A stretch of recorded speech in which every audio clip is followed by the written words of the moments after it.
Selamat berjumpa dengan saya, Pendeta Surya Samudra Giamsyah, dalam program Via Dolorosa.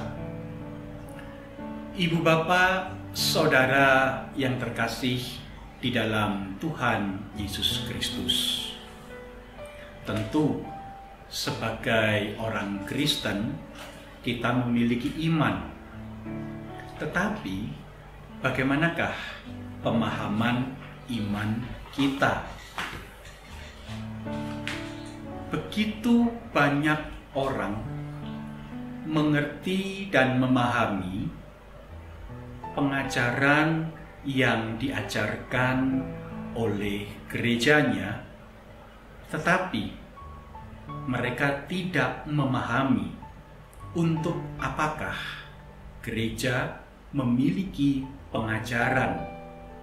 Dan oleh karena itu pula ada begitu banyak orang Kristen yang kemudian enggan untuk mencoba mempelajari, mengerti, memahami ajaran yang diajarkan oleh gerejanya.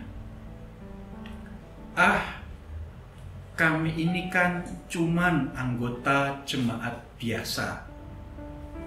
Tidak perlu kami tahu ajaran apa yang ada di gereja kami.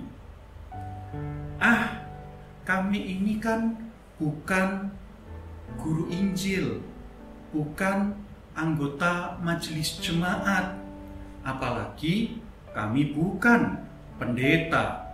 Buat apa kami mengerti, memahami ajaran gereja? Ibu Bapak, Saudara yang terkasih di dalam Tuhan Yesus Kristus.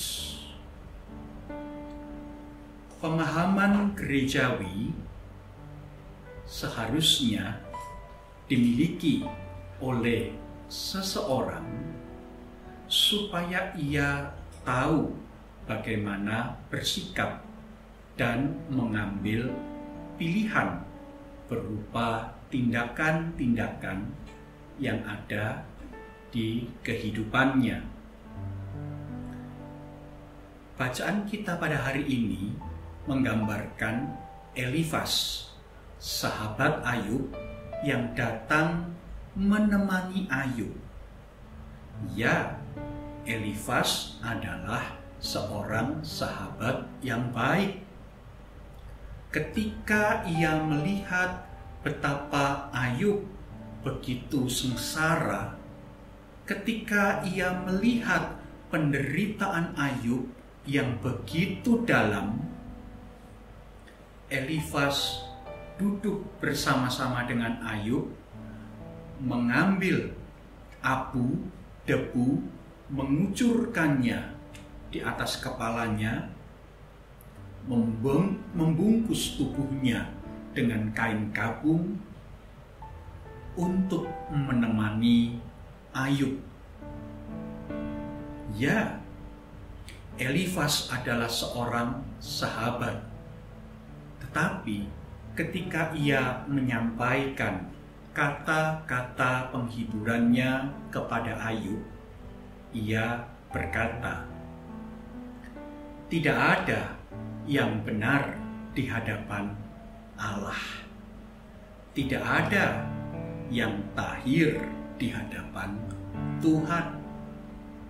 Atau di dalam bahasa yang lebih mudah dicerna, dikatakan tidak ada manusia yang lebih benar daripada Allahnya, tidak ada manusia yang lebih tahir daripada Tuhannya. Apa maksudnya? Rupa-rupanya selain Elifas ini mendampingi Ayub, ia punya pikiran, ia punya pemahaman iman bahwa yang namanya penderitaan asalnya dari dosa.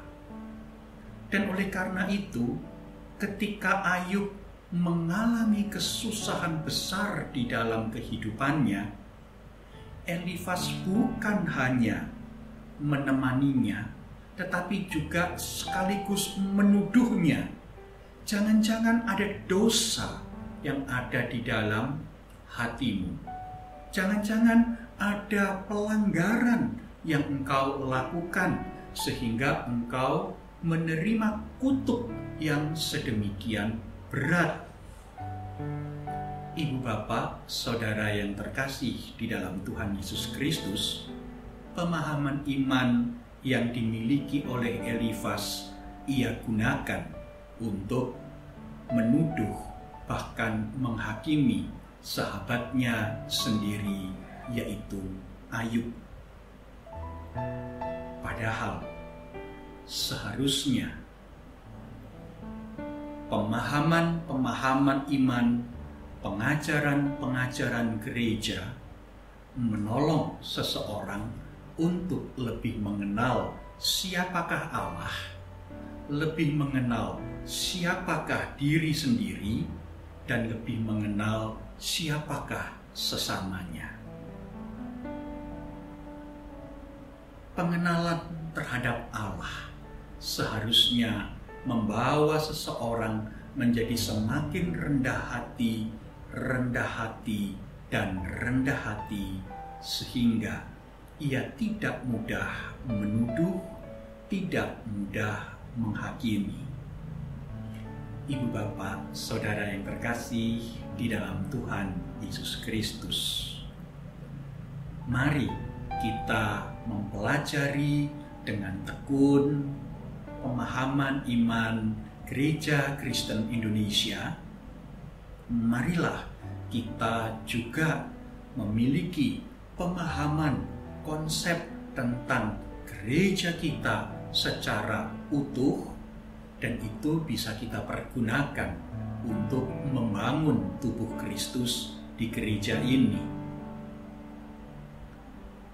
Ibu bapak, saudara yang terkasih, biarlah renungan pada hari ini memampukan kita untuk menjadi pribadi-pribadi yang betul mengerti dan memahami apa yang kita imani, namun itu semua dapat kita lakukan, dapat kita tunjukkan, dapat kita nyatakan melalui hidup kita sesehari lepas sesehari, sehingga kasih Allah itu menjadi nyata di dalam perilaku kehidupan kita.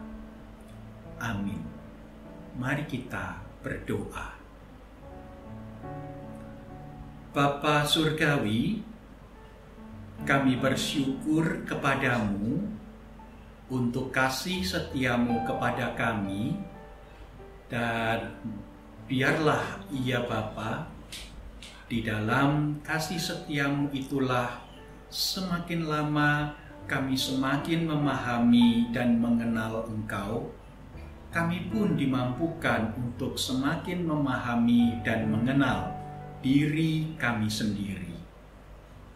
Dan dengan demikian, semakin lama pula Engkau mampukan kami semakin mengasihi orang-orang yang ada di sekitar kami, sehingga melalui sikap dan tindakan yang kami lakukan menjadi nyata kasih dan karya Kristus di dalam kehidupan ini. Terima kasih Bapa, dalam nama Tuhan Yesus Kristus kami berdoa. Amin. Selamat melanjutkan aktivitas pada hari ini. Tuhan memberkati dan memakai ibu bapak saudara menjadi berkat. Amin.